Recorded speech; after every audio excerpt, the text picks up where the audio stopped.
good, very appropriate. And it would have slipped my notice if I hadn't looked at my calendar earlier, but I probably would have forgot. So I want to thank Councilor Gabriel for this. Today, June 14th, is Flag Day. And although we don't normally begin our information gathering work sessions with Pledge of Allegiance, I think we should. I think that's appropriate, and why not? And appreciate the suggestion.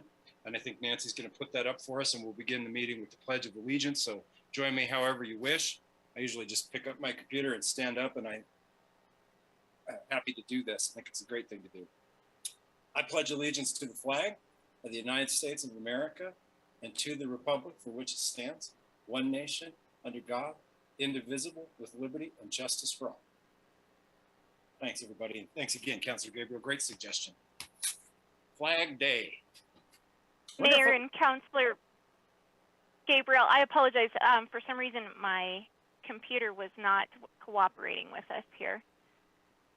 Can you see that wonderful picture that Councilor Gabriel sent us? That's the picture. There you go, Nancy. Hey, that's great. That's great. And we did get the flag on the monitor. You bet. So that was good. Having to do with the flags at the cemetery. All right.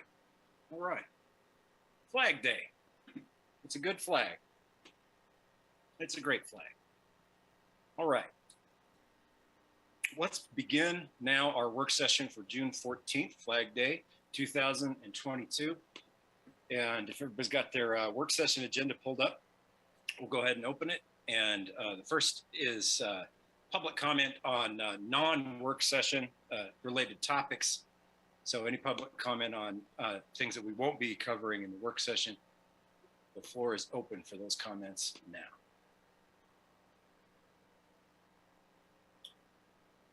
Seeing none, we'll close the public comment on just, oh, excuse me, my dog's excited.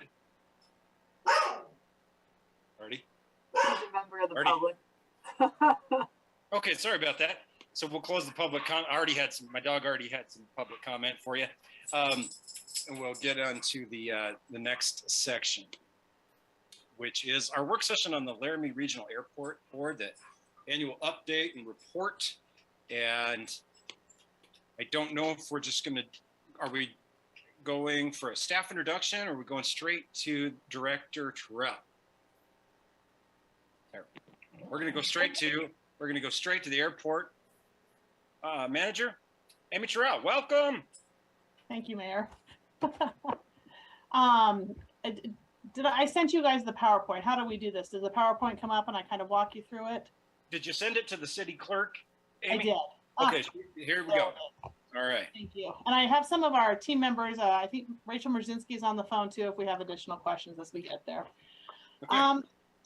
Okay, so am I able to move to the next slide? No, can we go to the next slide, please? Okay, so this has been a year of growth at the airport. We wanted to talk to you. We have increased our staffing numbers and hours of operations this year. And this has allowed the airport to bring the airport into FAA compliance. So it's an exciting year for us as we got into full compliance. Next slide, please. Some of the triumphs here. In June, the FAA came out on site last June to do an inspection for 2021 and 2022 because of COVID. This inspection was incredibly helpful as we were an entirely new team out here, and we were able to address numerous concerns regarding safety and compliance issues. Since that time, the Laramie Regional Airport has brought the airport into compliance on almost all of the issues. This is a major success for the airport and the community. Additionally, another huge triumph for us is our audit prep work. We had prep work done for 2019, 2020, and 2021. All of this audit work has been done, and this is going to help us with compliance with WYDOT and the Department of Audit. And those are just some of the highlights I picked up on that screen. Our manufacturing building. So some of you know we have a manufacturing building out in our business park. It's been vacant for some time. We are pleased to announce that we just joined partnership with Heirloom Energy. They're going to be leasing the building. This is a copy of what we are trying to get FAA approval for. It is it's a unique wind farm generator that they're working on. They've additionally rented 2 acres of land to put this on. So pending FAA approval, we will put this up on 2 acres and then they will be in the building. So we're excited to have that building rented out, and it will also increase some positive revenue stream for the airport. Some of our challenges this year, we had some unique challenges. First and foremost, our finances and accounting. The airport team out here has been working closely with our board and Children's Accounting out of Cheyenne to create historical data and records from 2019 forward. We've received some IRS notices that Children's Accounting is also helping us manage. In addition to some of the financial challenges, we've had some challenges with the equipment out here and getting us up to speed and we've been really diligent about identifying what is safe and efficient to help with the operation.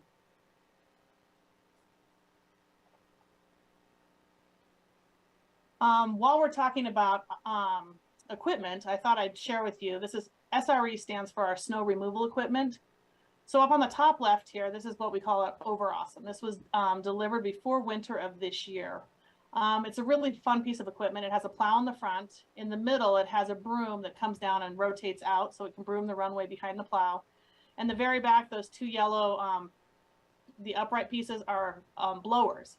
So after we get efficient at this and we use it, after we have a few years under our belt with efficiency, what it really can do is bring down the staffing number. So what we'll be able to do is take one more piece of equipment off the runway, and this can perform as 2.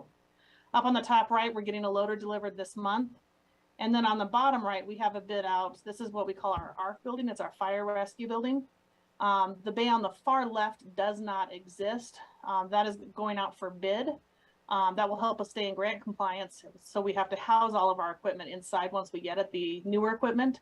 So we're excited that these things are happening regarding specifically equipment.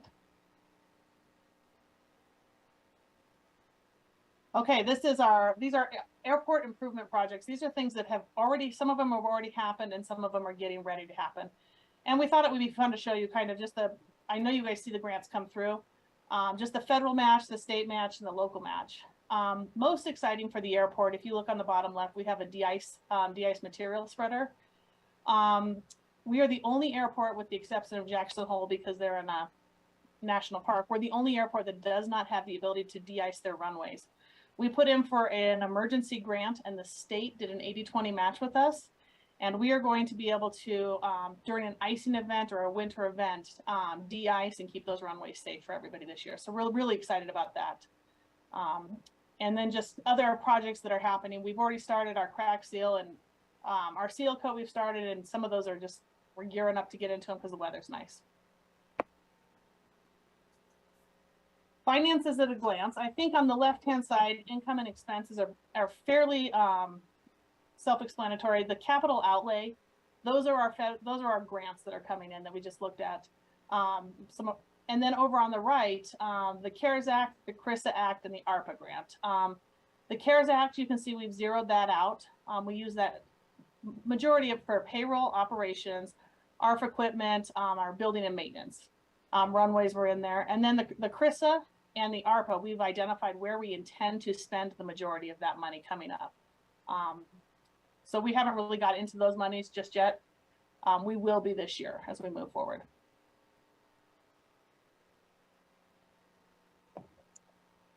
Goals and visions for the future.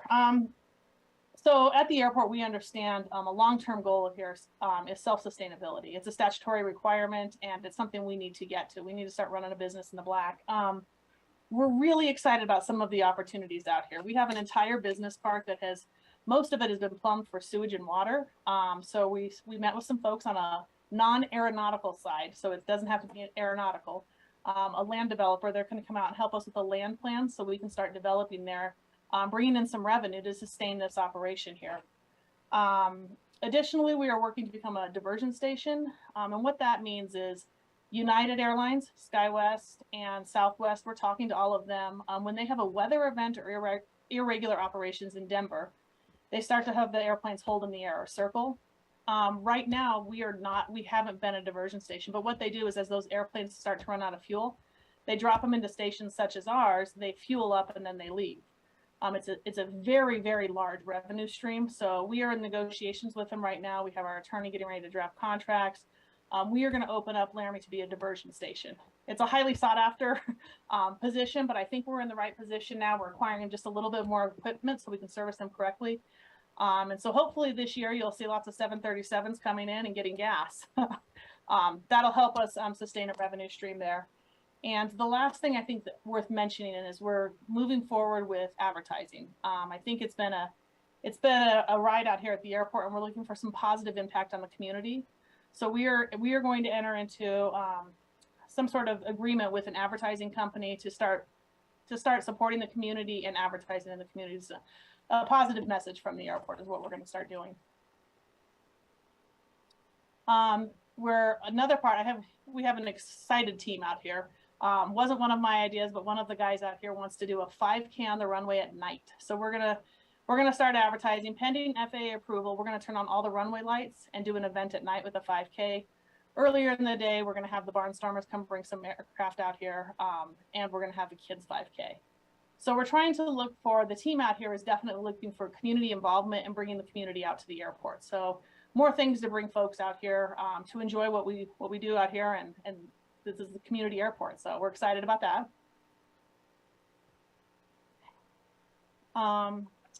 And lastly, just a big thank you to all of you. I know it's been, you've had lots of communication from the airport, and I've received emails from some of you and phone calls, and the team out here really supports, or really appreciates the support.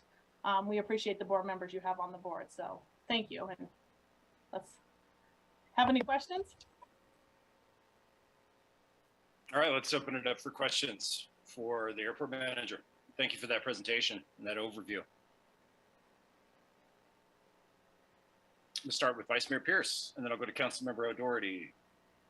Yeah, thank you, Mayor. Amy, in terms of potentially selling more airline fuel, do you need more storage? Are we going to have to make an investment for that? We've talked about bringing in a 40,000 gallon. We currently have a jet fuel tank. It's a 20,000 gallon tank. We've talked about bringing in a 40,000 gallon tank. It would be an upright next to it. If we become a big player in the diversions, absolutely. But we're not there yet. So we kind of have been watching it. We've talked to our engineers, Aviation, and we've asked them to kind of price that out with us. And so we're watching that. Definitely an opportunity for us there, but we are currently not in that position. We have 2 fuel trucks on the field, and we have 2 jet fuel trucks on the field and a 20,000 gallon tank. So right now we feel confident. We're bringing in fuel about every other week, sometimes every 3rd week. So we're moving quite a bit right now. Right. I know sometimes the price of that fuel has a tendency to really flux a bit. So maybe a little more storage could help stave off some of that fluctuation. I agree. We have the challenge we have, for example, our 100 Lola, we bought it when it was high. We only fill that about every 4 months. So we bought it when it was high, and I can't bring the price down to that fuel tank goes. The jet fuel, we're going through it enough that we have a markup with our contract fuel. We just watched the markup, and we're staying pretty much, I think we're at $7.27 a gallon. I think we're staying pretty steady right there, at least for the last 3 weeks we've been there. But I do agree, if the price of fuel went down, we could certainly be a preferred destination to come gas and go. Right, exactly. So thank you. I think that one of the best presentations we've had in all my years on council, and certainly do appreciate your hard work as well as your board and all your team out there. So thank you very much. Thank you. Thanks, Vice Mayor. I'm going to Councilmember O'Doherty, and then following from Councilmember O'Doherty, I'll go to Councilmember Gabriel. Councilmember O'Doherty. So I was just wondering that a 737, I guess, needs a lot of space to long runway to land. So how long is our runway? Also, I'm thinking in terms of the 5K, like how many times do you run back and forth? Rachel, correct me if I'm wrong. It is 8,500 feet, correct? The runway? Yes, that's 8,500 feet. And to run that 5K, you go from the touchdown point to the end of the runway back to the touchdown point. Cool. The 737s, depending on the payload. So we are eventually going to come in as this airport starts to grow, talk about a longer runway. That would be an AIP project with the state and the feds. But right now, if it's not a hot day, if it's very hot, it'd be hard with the heavier payload. But right now, they can take off. We can accommodate Airbuses, 737s. We can accommodate larger aircraft. It just depends on the weight of the aircraft and the temperature during the day. Can I ask Yep. a follow-up? So I still haven't figured out, aren't there solar panels out there? I haven't seen them when I was flying. I was trying to see where they're located. They're on top of the terminal building. They were part of they're on both buildings, correct, Rachel? They're on both buildings. We have the advertisement in both buildings. So they are on both buildings. Thank you. That's all. Thank you. Rachel, thanks for being here as well. Appreciate your attendance at our meeting to help with questions. Councilmember Gabriel. Thanks, Mayor. Amy, you know, it's been a little bit rough, I know, for the staff the last few weeks. Council members received a lot of emails and so on, as everybody is knowing, and the reports in the newspaper. How are things going now? I haven't really heard too much lately. Things simmer down a little bit. I think, well, first I'll start with how everybody's doing. We have an amazing staff out here. You really have a good crew right now. And we have a very good board. We have our chairman of the board, Malia, comes out to briefing quite a bit, checks in when something goes on. We're constantly doing status checks and reaching out to the employees. So that's super helpful. How we're doing right now, I think it can only get better, right? We've met with the FAA. We're meeting with people. We've met with AOPA to see if we can help someone mediate the local pilots that are upset. We'd like to have some mediation moving forward, and best case, we move forward and we start getting some business done. Question about de-icing. I was just curious how this has been able to go on for so long, especially this particular airport, without de-icing the runways. I'm not actually able to answer how it's gone on for so long. I just know that the challenge here is we get icing events and it can shut the runway down for 2 to 3 days, or it can shut it down for an entire afternoon. With us being an EAS airport bringing in commercial service, when we filed for the emergency grant, the state was extremely understanding and helpful and moved forward with it. So we will have it on the field as long as all the equipment arrives with the ordering, but we should have it on the field prior to going into winter. So we'll be better able to support the community. And one quick final one, Mayor, if I might, talking about the pilot shortage around the country, how has that affected Laramie? Okay, so I haven't even talked to the board. I sent an email. We have a board meeting tomorrow morning. We are going to see some air service change here in Laramie. Laramie, because we're an EAS airport, contractually, they're required to provide 6 round-trip flights to Laramie per week. They are going to provide us with 12 round-trip flights, but it's going to look a little bit different. In the morning, the flight will leave Denver. It will come to Laramie. From Laramie, it will go to Scotts Bluff. Passengers will remain on the airplane. Scotts Bluff passengers will join us, and then we'll go into Laramie. Our morning flight will get in around 11 o'clock. In the afternoon, it will leave Denver and go to Scotts Bluff, come back to Laramie, and then go into Denver. So what they call that is a wrap around the mainline carriers. It's kind of like a through. You'll stay on the airplane, and they'll load passengers or take them off. Specifically, that's due to the airport or pilot shortage. They don't want to leave. Currently, it's called Remain Overnight. We have a RON that sits here at night. So we have our 6 a.m. departure. They want to bring all their planes back to Denver where their pilots are, so that they're able to keep their pilots at their hub. Some challenges, we're concerned. I mean, I would hate to see the Laramie customers show up in Scotts Bluff and have the flight canceled due to weather, and now they're 4 hours from the airport versus 2. So what we're going to do is we're going to present this to the board tomorrow. We're going to talk. I'm calling Scotts Bluff to see if they can have buses in the line, because what we don't want is our community members stuck there with no way to get into Denver. So I'm talking to them about buses, and we're going to probably have to shift gears here and keep the airport open 24 hours. So if something happens here and they don't have a ride into Denver, I can't strand them. So we're going to probably keep the airport open all night, like a bigger airport would. Possibly get some cots and blankets like they have at other airports. But I guess we're going to try it. They said this is through the end of December. I've spent a lot of time talking to the state about what this looks like. Our contract is up for renewal as well. And by that means the board gets to decide if we continue to do business with SkyWest or if we want to look out at other jets, regional jets. So the board has that opportunity too. But that is coming up, and that's going to happen on July 12th. Thank you, appreciate it. Thank you. Thank you, Councilmember Gabriel. Councilmember Schmeckel. Thank you, Mayor. Amy, you mentioned that you've got a bunch of space out there that's already plumbed with sewer and water and whatnot for growth of buildings there. Any sense of how many buildings could be built out there? And if you have any additional spaces currently open for good tech companies that grow here in Laramie to go in there? We definitely have space right now. We just met with, you know, in Loveland, you know, the people that do, it's Josh Guernsey's group. They developed Shields, the whole land plan there. They did all the buildings, the hotels, they did this big land plan. So we met with them and I was ready to put up buildings next week. They kind of explained to me there's a lot of things that need to happen. One of them, I think we need to have a really good plan moving forward, what we want to do, what kind of businesses we want here, what that business park is going to look like. And that's something that the board, I think we'll work with the board and kind of get their vision and certainly work with the city. I do know some of the need we have out here just from the year I was here when we watched the football charters come in this year. And I'll use Montana State specifically. When they flew in, they all took Greyhound buses over to Cheyenne. So they took all of our tax dollars and took them out of the county because we don't have any local hotels here. And another big draw at airports, if you're looking and you're out for, instead of a Sunday drive, you're out for a Sunday flight, people stop and have meals. So they go to restaurants that are really good. So Nebraska's renowned for some restaurant they have on site and all the pilots fly there. So if you were to ask me personally, I think we need to get a hotel that can accommodate the visiting teams. With that, they said we would have to have a guaranteed number of rooms, as well as maybe a restaurant.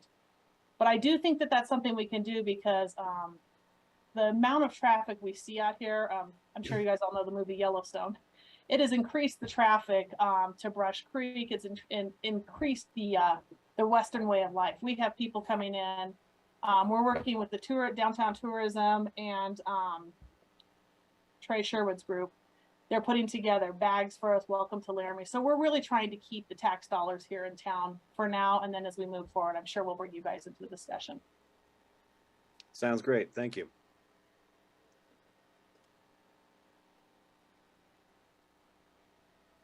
Okay, thank you. Looks like Councilmember Schmeckel's done with the questions. Amy? Yes. The city council, we don't have a direct management relationship with the airport, as you're well aware in your role. We have a cooperative operation with the county, and the airport receives the oversight through a joint powers board. Where we do exercise a little bit of a role is in working with you as one of our partner agencies that we provide some direct funding and pass through federal dollars. So our role is more one where we're exercising a little bit of fiduciary responsibility. And just coming from that context, I want to ask you a question. As I looked through some of the materials for tonight's presentation, I saw a paragraph that stuck out to me that I wanted to ask a little bit of follow-up for. I see that the airport received a letter, I'm just quoting from the materials here, received a letter of compliance from the FAA after an inspection identifying areas in need of corrective action. All items have been successfully completed apart from the full-scale airport emergency exercise, which is scheduled for very soon here, August 30th. And then what I really want to ask you about is the fact that this is the first time in years that the airport will be in full compliance with the FAA.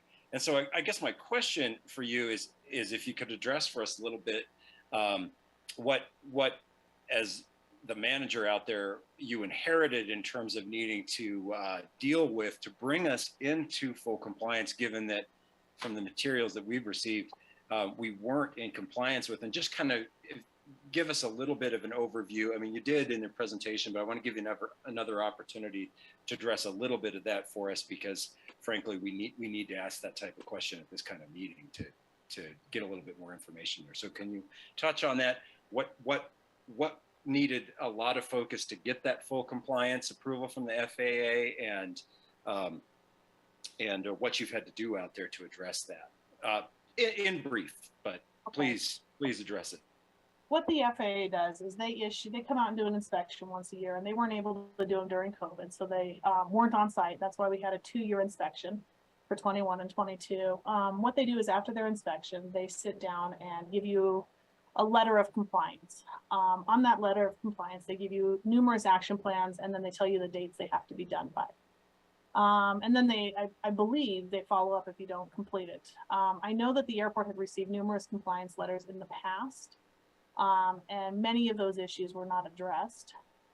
When we got here, I believe we had upwards of 15 or 16 major compliance issues. So I still think when they come out, they'll find some other issues because we were focused on the big things. And so with the support of the board and an incredible team, we were able to get it done. Some things seem minor. When you go down the runway, the lights all have to be a certain height, and they have to be perfectly aligned. If they're tilted a little bit, that's out of compliance. So some things is minor in that, and some things is major as the fuel farm. When we talk about finances, I believe we're 430% over our line item number, what we budgeted for that. We went ahead and updated it because it's safety, it's fuel, and the fuel farm's in full compliance now. DEQ's been out. So I think what we inherited was an airport that needed a financial infusion, which we had these grants, which was great. We were able to do that. And really we had a team that worked tirelessly getting it up and running. These employees out here, in fact, the cost of attrition was really high for us this year. But we have an operations manager out here who had to completely create a training program. We failed on that, and we had no training, no formal training. We have an entire training program out here. I think there is a misperception on the field that we are just here to fuel aircraft, which is great. We do, and that's really good revenue, and it's customer service. There is a whole part of the airport that we deal with how long the grass is. We had the grass mowed to 2 inches. It was beautiful. It has to be 7 to 11 inches. So we were out of compliance on that because we didn't give enough ground cover for the squirrels. So everything in there, we have what we call as an ACM, and it tells you what to do.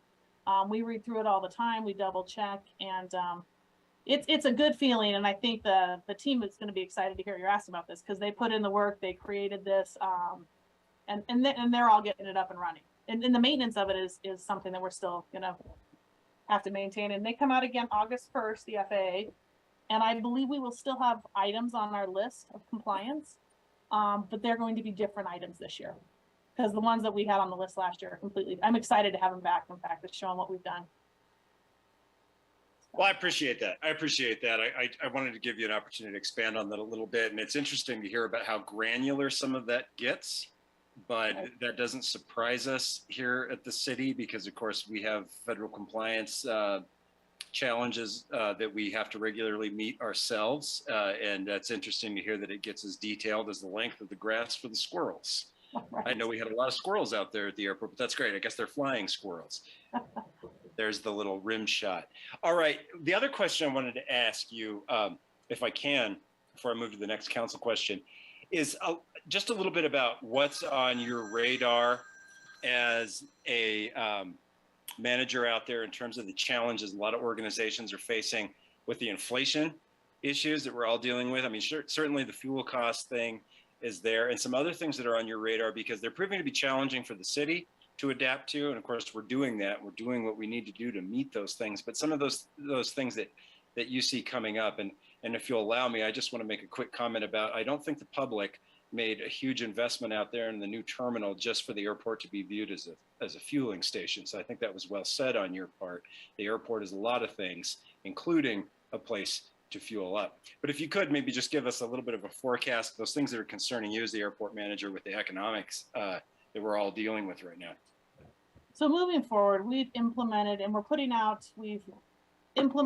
a short term some new fees, and then we're putting them out for public comment, and we're going to adopt a new fee schedule. What that means is when you land an aircraft, it's industry standard and best practice to have some sort of landing fee or facility fee or infrastructure fee. So for example, we do it based on the types of aircraft. If you land at our airport, it's $100, or you can buy 75 gallons of fuel to offset that cost. So we're implementing different fee structures to help support the airport. We haven't had leases out here for about the last 15 years.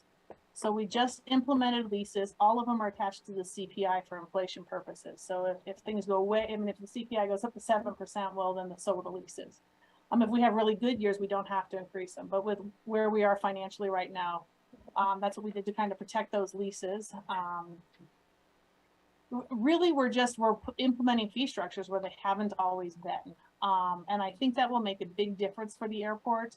The state and the federal government also realize what's going on at the airport. So they're definitely watching the money that is distributed and what goes on. One of our biggest concerns, we have a waiver for this year. We have a waiver until this year and next year to get $1 million a year from the federal government for our EAS airport. We have to have 10,000 people board aircraft out of this city. They gave us a waiver for this year and next year based on COVID and what they're doing with our service. We're looking at bringing in charters. So we've talked about, do we run charters to the NFR, for example, or do we run gambling charters? What is the cost? What's the benefit? What's the analysis? We've talked about following the football team or the basketball team to the playoffs and different things like that. So we're looking at different revenue streams when it comes to just the airfield and how to maintain that. And then again, I think we have to move in a direction of development to help sustain. I've visited a lot of airports and we've called, I have Rachel calling, I'm calling, we're calling all the airports. A lot of their sustainability comes from their business parks. Cheyenne, for example, runs in the black. They have a very large business park that helps sustain that airport. So that is, I think, where the future of this airport is going to land to help maintain this. But in the short term, we're looking at all kinds of solutions and other opportunities. Did I answer that okay? Yeah, I think so. That's kind of information I was looking for. And of course, it's unfortunate to have an expansion of operations out there coming right now, and then have right on the heels of that, a lot of major economic challenges across the country affecting, just about everything. I know we've expanded concessions opportunities and things like that out there right when costs for everything are going up. So I appreciate that additional information quite a bit. I'm going to go to Councilmember O'Doherty. It didn't occur to me about fires. So you have all this stuff out there. Do we have members of our fire department that go out there, or is your staff specifically trained if something happens? How's that work? All of our line guys are qualified, which is they all go to training. They go to 40 hours of training. They redo it every year. So we all go to fire school. So everybody out here, we have a fire truck. Our job is to show up at an incident and show water, and we assume we're 3 to 7 minutes from the fire station. So as soon as they show up, they become incident command. So our job is just to try to do our best to keep the fire at bay, make sure that they can get on the field, and then they switch over to incident command, may continue to use our employees, but then they're in charge. And we're gonna, we failed part of that on our inspection, and since we've got everything correct except for the emergency, we're gonna do a mass casualty event. We're working with EMA to do it. So we'll really get to see that play out. I can answer that question a lot better after we do it on August 30th, because then I'll see exactly how it works out. But I can tell you in the ACM, that's what the expectation is. I'm looking forward to seeing how that works in a role play. Thank you. Other questions? The airport manager. All right, well, I'm going to go now to the public comment period. If you have any other questions you come up with that you'd like to grill Amy with, we'll give you a chance to come back to that. Public comment is open for the work session topic.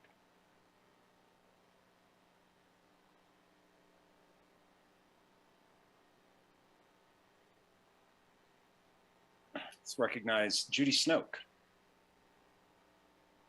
Welcome. You've got the floor, Judy. Thank you very much. Am I unmuted? Yes. Okay, perfect. Thank you. This was an excellent presentation. I'm speaking totally as a private citizen, nothing to do with my other affiliation. I love the Laramie Airport. We have flown out of here, in and out of here many times, and truly appreciate having it. I'm excited to hear some of the changes. One of my good friends and neighbors flew recently And while she was waiting to fly out, she observed that the roof was leaking or the ceiling was leaking. As much money has been spent on the airport. How in the world did that happen? Well, we don't usually do a direct question and answer. I'm going to blame the squirrels, but I think that's a fairly basic question. So, Amy, if you want to address that, go ahead. I can still address that. That is still under warranty, Judy. So we're aware of it leaking. We had the builder out here last week. We think it is a wooden beam up on top that has a crack in it.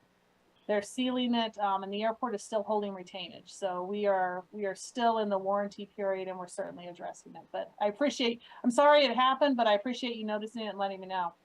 Thank you. Thank you. Thank goodness it's still under warranty. That was the concern.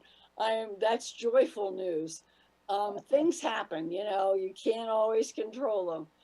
The other comment I would like to make is I know that you need to have lots of flight or passengers come in and out. You have to understand, Amy, that I was an elementary school teacher, and many years ago, the principal of FAIR arranged for as many children who wanted to and families who would allow them to fly to help those numbers. So I make that suggestion to you to contact people to find out if we could do some kind of a bump up. I remember that. I've heard about that.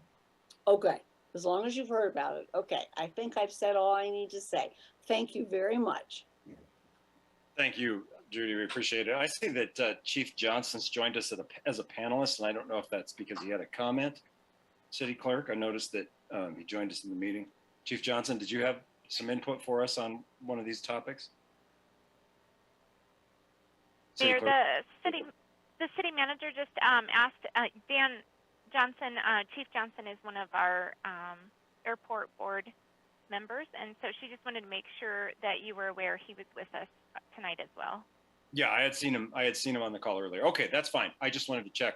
I didn't know if he had a comment, and that's fine. Okay, public comment open for another minute here.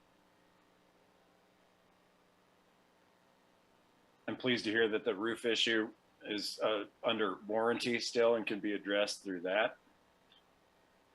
And that stuff does happen. Okay, I'm going to close the public comment period. I'll go back to the council, see if anybody's thought of an additional question, or if there's anything from any of the board folks that they want to add. Yeah. Yep. Airport board member, Malia Brown. Go ahead.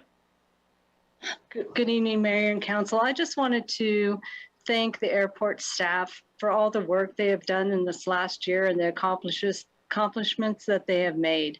They have worked really hard, and Amy didn't give you that whole list, but there was a lot of things and equipment and training and things that really need to get done at the airport. And I just wanted to commend her staff and her for such a great job. So that was all I had to say. Thanks. Appreciate that comment. Councilmember Harrington. Thank you, Mayor. And on a similar brainwave as Malia, I did want to also acknowledge the sort of, when we listen to that presentation, it's easy to sort of like see things as line items and go over them with, 3 or 4 words. But some of the things that have been accomplished in the last year are pretty remarkable in themselves. And then you continue to sort of add on to those things. I mean, rebuilding an accounting system from 2019, like rebuilding every transaction in your system, that is a significant lift by itself. And that doesn't even get into those FAA compliance things. So I think in a lot of ways, Amy, I am glad you took the reins when you did. I think we would be having a whole different conversation today if you weren't in the role you are. And so thank you. And thank you to your team. And you know, the board, I think, is doing a remarkable job as well. So you have, you know, my full trust, and I really appreciate the work you're doing. Thank you, and I'll pass that on. Councilmember Harrington is our council member liaison to the airport board. Appreciate those comments. I think the council is well aware of this, but it needs to be said. We spend a lot of time and focus on economic development and trying to create opportunities for economic development in Laramie. And I'm not sure if it's always as well understood how critical having a competitive airport, and certainly one that's in full FAA compliance, is for all of those efforts. And also the operation of the state's only university, and the need to have an airport to facilitate all of the things that 21st Century University is tasked with doing, in addition to our own efforts for economic development, which, let's face it, are not easy. They're challenging for a huge variety of factors that reach into all kinds of areas. And having an airport that is efficient, incorporating all current best practices and standards is absolutely critical to that effort. And having a staff that's there to ensure that those things are happening is equally critical.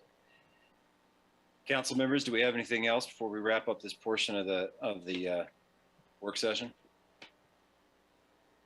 Well, we want to thank you. We want to thank you, Amy. We want to thank you, Rachel, also for being here. The rest of the staff that's out there working on the day-to-day basis on all these things that certainly seem to me to be very complex and to have a lot of layers of detail to them.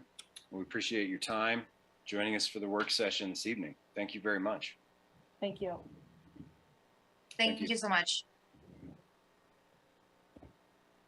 Council, next on our work session agenda for this evening is updates and comments. So who is up first that would like to supply an update or comment? Councilmember O'Doherty. Attended the WAM meeting and I learned a lot. I thought the most exciting thing was the second to the last session with YDOT, and to see all of the money, well, a lot of it is federal money, I want to say, that's helping. And they talked about electric vehicles and the plan for that. And there's comment period now. They're trying to get waivers so that because you're supposed to have a vehicle charging station every 50 miles, but in Wyoming, 50 miles could be in the middle of, like, there's nothing around. So they're asking for a waiver, you know, I think for like 25 miles one way or the other. And then they're supposed to be within 1 mile of the interstate. And in some places, like in Cheyenne, if it's 1.25 miles, it gets you into town as opposed to just being on the edge. So they're asking for waivers. So there's a comment period. And then they just showed, the director talked about all the wildlife crossings and the opportunities for more wildlife crossings. And then how the app has, and the emergency, I think it's called WyoLink. Somebody that runs the city would know this, but anyway, you know, improving the system for the, you know, whatever the technology. So it's tower based and satellite based for redundancy. So and then they also gave us a list, a subset of the Build Back Better, a lot of the grants that are available. And I thought that's pretty exciting. I'm sure our staff is aware of it, but they gave us links and said, you know, talk to us. And if you need somebody to present to council, let us know. That's what YDOT said. So that was pretty interesting. And I assume our staff has that subset, but I'll double check and pass that on what I got. Thanks. Thanks, Councilmember O'Doherty. And just since you broached that topic, I want to mention the fact that July 12th, we've got the Wyoming Department of Transportation STIP update, which is certainly of interest. That's a work session item for July 12th, so less than a month. And we'll be getting that update and an opportunity to ask the Department of Transportation people some things, and some of those things may be related. So I very much appreciate that. And I also appreciate Councilor Harrington giving me a moment to add that in there. Councilor Harrington. Sure, Mayor. A couple updates. I also attended sort of on and off some of the WAM stuff. And, you know, I think largely we all received an email to this effect, but it was well received by our guests.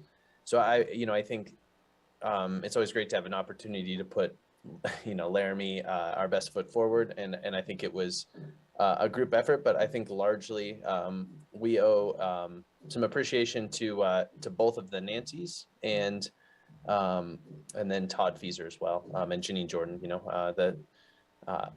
but in particular the Nancys. And I did also want to acknowledge that Nancy Oakland Potter received a local government leadership acknowledgement, which is that the series of classes that you can take. So she reached the benchmark and was awarded the program accomplishment. And then I think the next piece would be LPAC is off for the summer from regular board meetings, but they are holding a retreat soon to sort of circle everything back together. It's been a year of growth, and they are adding a program coordinator position right now. The interviews are ongoing, and hopefully soon that person will be joining Laura to make more public art happen in Laramie. Pilot Hill is plugging along as well, a pretty considerable investment in trail system work this summer. There's already new trails open up there that weren't there last year. So if you haven't been up, go give it a look. That's all I have for you, Mayor. Thanks. Thank you, Councilor Harrington. I was up using a new Pilot Hill trail just a few days ago. A lot of people out there. It was really early in the morning. There was a considerable amount of people out there already doing the same. So I think it's safe to say that's going to be a growing and popular amendment. Big thanks to Nancy Bartholomew, our city clerk, for all the work that she put in on the WAM conference, as well as Nancy Oakland Potter and Todd Feeser and the rest of the people that did that. I think it's safe to say it wouldn't have been the event that it was without all the effort and time that you guys put in. I regret not being able to attend any of it. But I did appreciate that update from Nancy, that email that Councilor Harrington referenced. And thank you guys for doing all that work. 2 years in the making, right? Probably never thought it was going to happen, but it did. And if experience serves for anything, I bet it's a little bit of relief that it's now come and gone. And it's not something that you've got to worry about anymore, Nancy. Yeah, it's good. And thank you, City Clerk. Talk about leadership in the city departments. Councilmember O'Doherty, updates. Yeah, I forgot something. Okay. So I just wanted to do, so our city manager ran the resolutions, the business meeting, and she really made us proud. I mean, the way she could herd the cats that are all of the municipal officials at this thing, and like, well, these four resolutions are very similar, so let's talk about these at one time. And then, well, these three are similar, so let's talk about those. And so I just think it went very smoothly, and I think that that we should be very proud of our city manager. I think the whole state's probably jealous of all the other cities, because it was really, really nice. Thanks.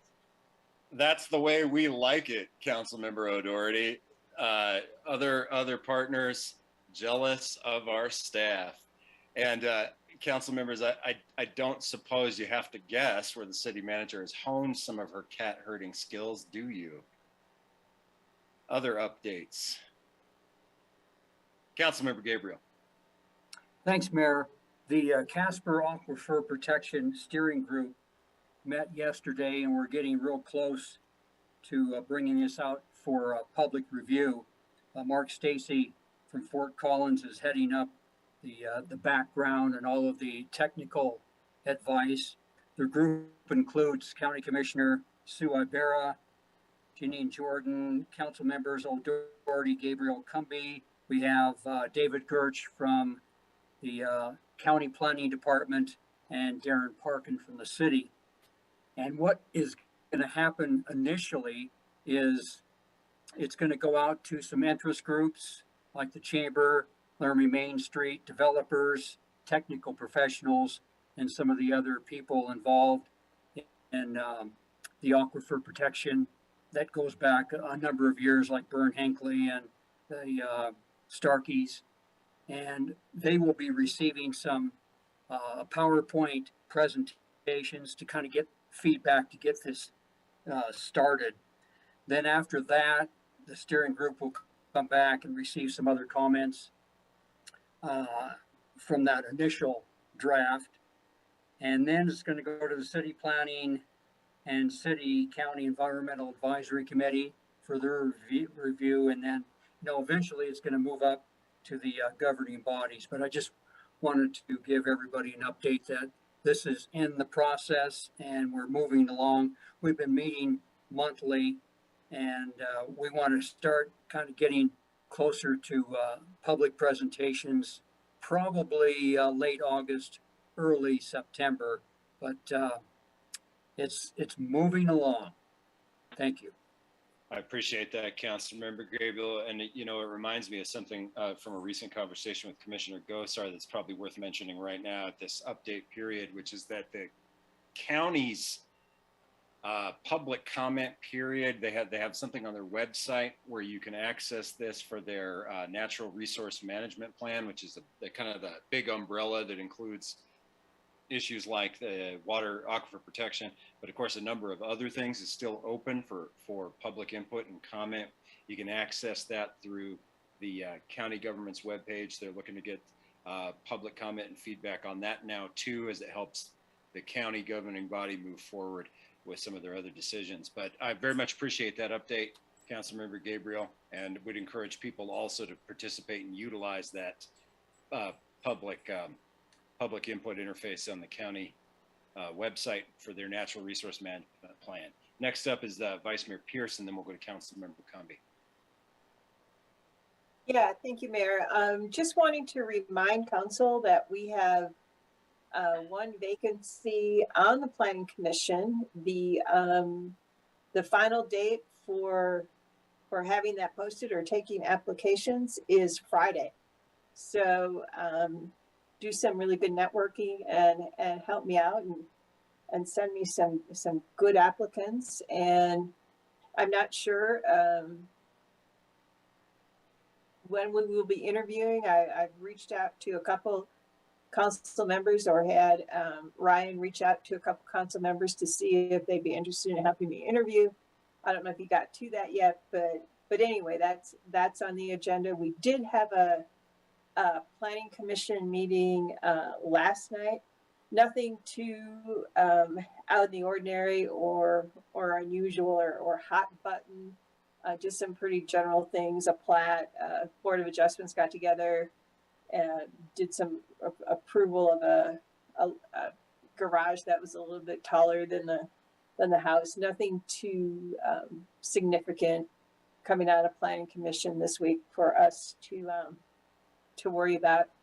And then the last thing I'd like to throw out there, maybe more in terms of a comment, is if I can go ahead and do that, if that's all right. We've got a group working on the Casper Aquifer, right? And we have a group working on sort of the boundary area, kind of around the city. And I think at some point, probably, into 2023, I'd really like to see some sort of, and I know we can read all the reports when they're done and all that kind of stuff, but I'd really like to see a discussion, 6-9 months from now that really point out some of those similarities and differences and what these, two reports kind of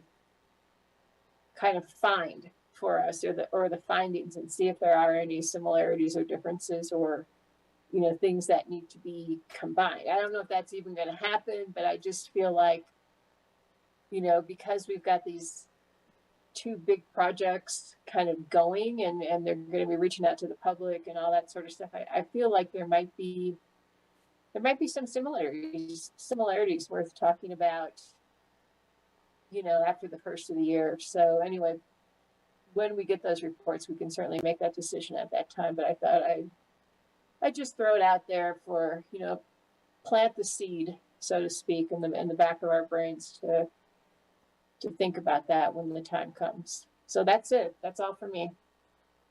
Thanks, Vice Mayor. Yeah, and it seems to make sense that looking for those areas of overlap when the council has that opportunity is a good idea, because that'll help the council guide policy moving forward if there are emerging themes. So I think that makes a lot of sense. And if you don't mind, Vice Mayor, I'd also say this: it's really important for the council to have a good and broad range of applicants for important boards like planning and zoning. So it's important to get a range of applications in for those, and sometimes it's hard to get the word out about that. Not everybody checks those information sources that we rely on to gather applications. So council members, as the Vice Mayor said, do some networking there and help us to get that broad range of applicants to pick from. Councilmember Cumby.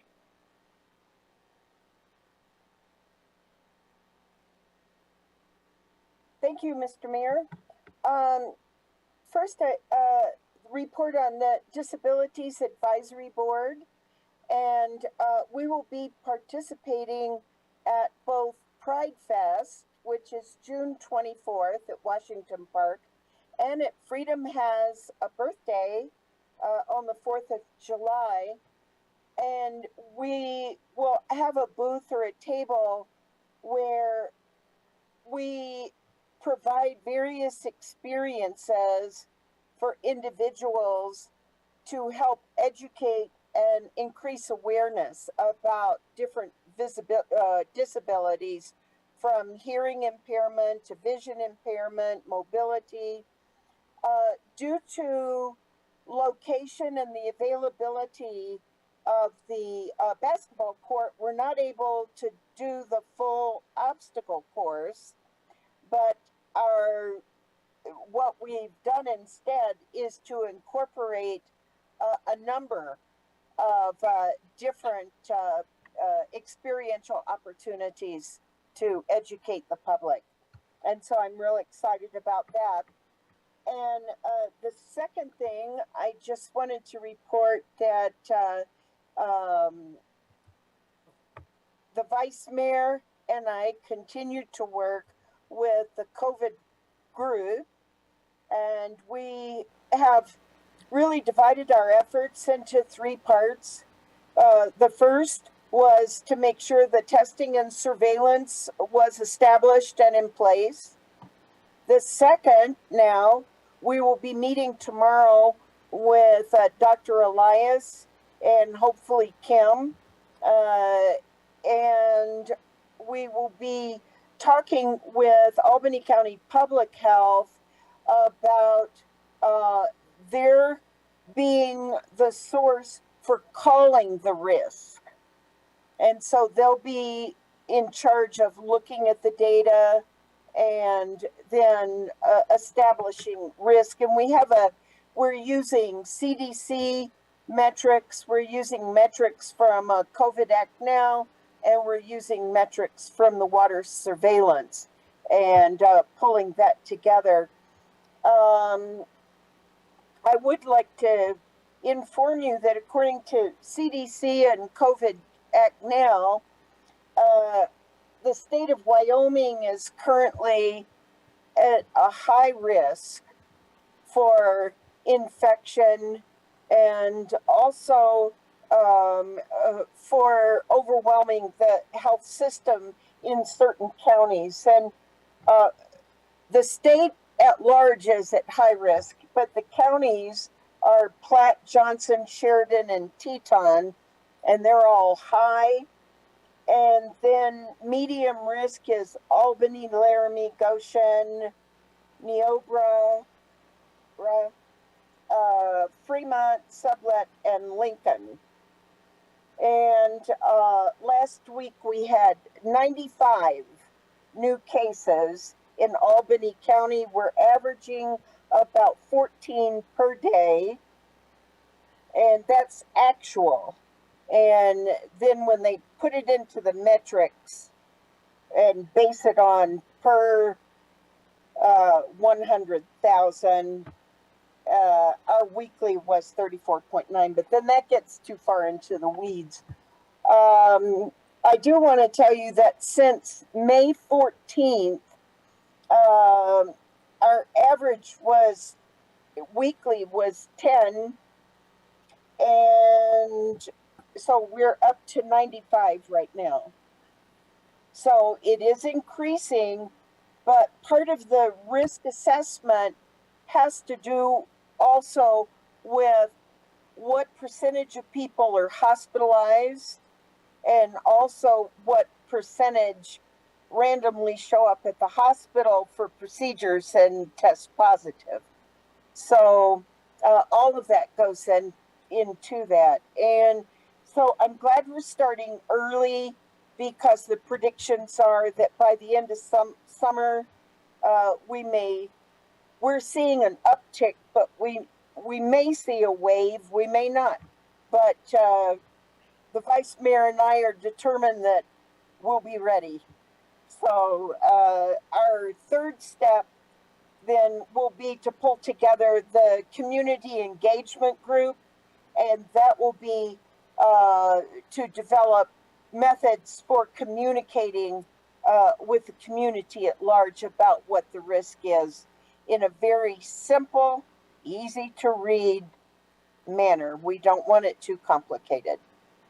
So that's the report on that. So thank you. Thank you, Councilmember Cumby. And frankly, it's a necessary, although grim, reminder of the situation. And my understanding is, based on conversations with community members, is there continues to be a lot of support and frankly, a lot of appetite for that type of information to guide safe decision-making and just to keep awareness up. I wonder if you wouldn't mind asking a question or answering a question for me. I don't know that you have that information, but, and that would be our booster uptake rate, because from the information that seems to be available, this is a challenge and an important component of this discussion. And it continues to be stubbornly low just about everywhere. And I wonder how we're looking in Albany County. Yes, currently in Albany County, we have, I'll give you the whole thing, with one vaccination, 62%. With two vaccinations completed, 55.9, so 56%. And boosters, 28. So our numbers are pretty low. And maybe part of that community engagement piece, beyond informing them of risk, may be to restart some vaccination publicity or incentives to get that done, because our numbers really are a little low, a little below the national average. And the last thing I'd like to say, I'd really like to thank the Vice Mayor for her help with this. And we're, as far as the team goes, we're pretty complimentary about things. So it's been a really good teamwork. And thank you very much. I appreciate that. Yeah, Vice Mayor. Yeah, it's really mostly about thanking Councilor Cumby. I'm there to basically make sure that kind of like the average person gets it, because you know, we've got a lot of folks who are experts in medical and so that's how that all works out. So thank you. Vice Mayor. I can be a big dreamer, so sometimes I need someone who can pull the reins in and tell me, well, we can do this, but not that. Thank you, Councilmember Cumby and Vice Mayor. And you know, on the subject of the average person, it's firmly my belief that the average Laramie resident still remains engaged with this issue and wants that information to be out and available. So thanks to you both. And I think the council has made it clear on a number of occasions, and will continue to do so, that this is an issue that we're going to continue to have a spotlight on. and do our best to make information available to people, because it's our understanding that that is something that they want. Updates, comments, further updates and comments. City Clerk. Mayor, I know I'm not a counselor, but with your permission, I would just like to add 2 bits into the WHAM conference. The city of Laramie, part of our role in being a host city was to provide tours for that event. And I had the privilege of attending 2 of the 3 tours. However, I heard responses back from all 3 of the tours with just accolades about how knowledgeable staff were and how helpful the information was that was presented. The tours included information about, you know, how to further develop their communities and what funding sources are out there, not only for the government bodies, but also for entrepreneurs, and how to encourage folks across the state to follow their dreams and ideas and stuff. So Councilor Schmeckel helped to lead one, and City Manager Jordan helped organize the economic development tour. And then our natural resources manager, Darren Parkin, led the 3rd tour. So I just want to give them all kudos to a good job. Thank you, City Clerk. And, you know, yeah, I think we want other city and town governments in and across the state to continue to have a good idea of what we're doing down here and some of the things that we're looking at and how we're trying to do those things. It's important. And ideally, they might, just like they do for us, get a couple of ideas that maybe they like and might work for their community. That's kind of one of the things that WHAM's trying to do. Appreciate that, City Clerk. And you're always welcome to do an update or a comment. Councilmember Schuster, thanks for waiting. Thank you. I'm sorry I was late. I went to the Flag Day celebration at Washington Park and then came here as soon as I could.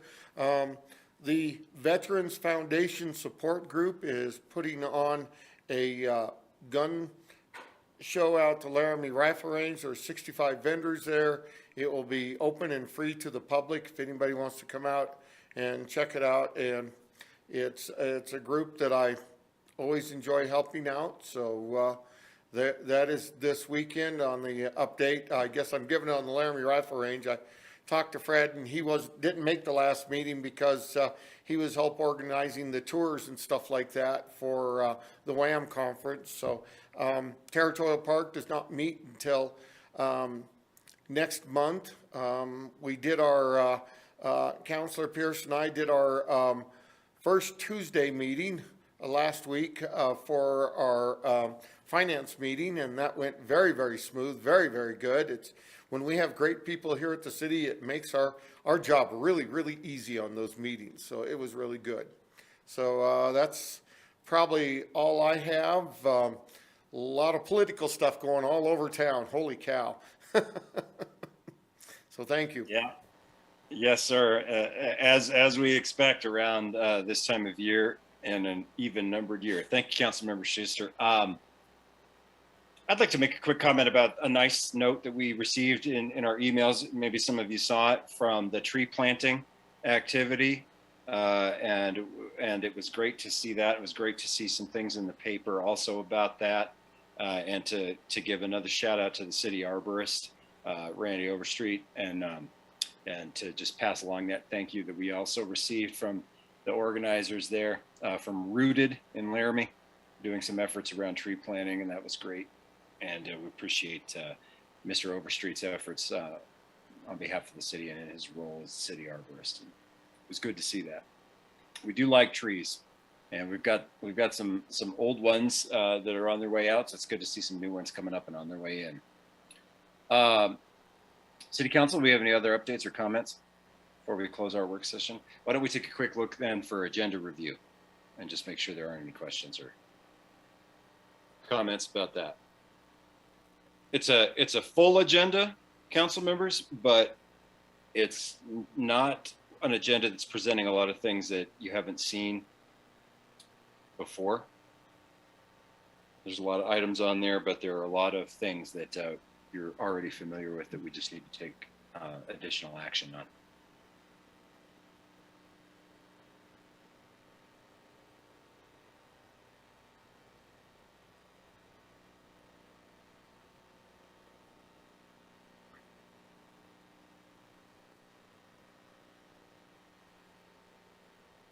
I'd like to point out, council members, that you'll probably see an increase in your email communication around some things dealing with the Bath Ranch purchase. And I just want to pass on the importance of, as we get closer to that, and in the weeks immediately, in the days immediately preceding, and also after that, to just keep an eye on your email, maybe a little extra eye on your email, because there's going to be some DocuSign stuff you need to do. Some of these things we all have to sign off on. It's going to be important to keep a close eye on that, so that those things are done in a timely way, because some of those things may receive modifications with shorter than usual notice. So just keep a close eye on that and make sure that if there's something that needs your signature, you can get into your email, sign the PDF document through DocuSign. Just make sure you're keeping an eye out for it. Okay. I know you will, but it just bears repeating. That's an important, as you all know, that's an important move for the city to be making. Yeah, Councilmember O'Doherty. Who will those be coming from, so I can like put a flag to alert me? I'm gonna guess Malia, but she's here to let us know. Mayor, I think most of the documents are actually just going to be signed in person because they're so complicated. And I thought we had asked Vice Mayor Pierce to do that, but I don't think there's all the council members. I know that on the resolution maybe, but I haven't seen the final resolution. I don't think that it's like SPT tax, but most of the documents I think are mainly just the Vice Mayor. And we're coming on the 29th.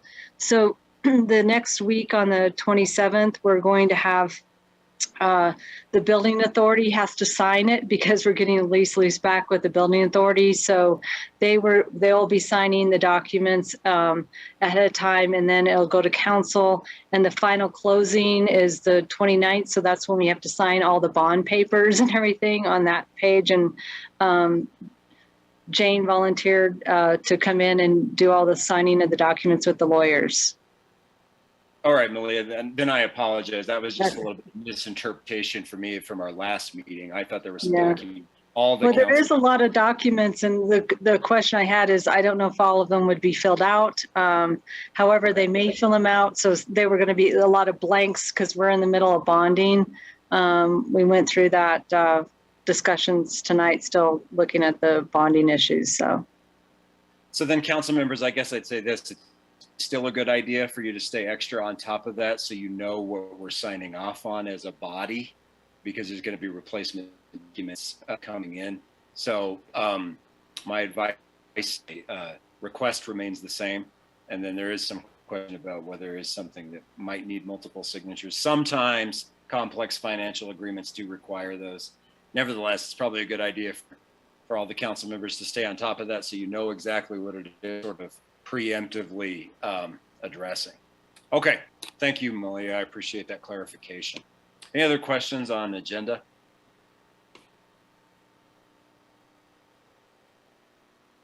You see there's a possibility of executive session. Very likely that we will be having that, but you never know. Councilmember Schuster may need to. Just a small possibility, just a small. May need to stay on his toes. It may happen, it may not. Councilmember Schuster, my understanding is it's pretty likely. All right. Well, if there's nothing further on agenda review, then I think we can, at 16 after 7, close our work session and adjourn, folks, and we'll see you at the next one. Thanks a lot, everybody. Good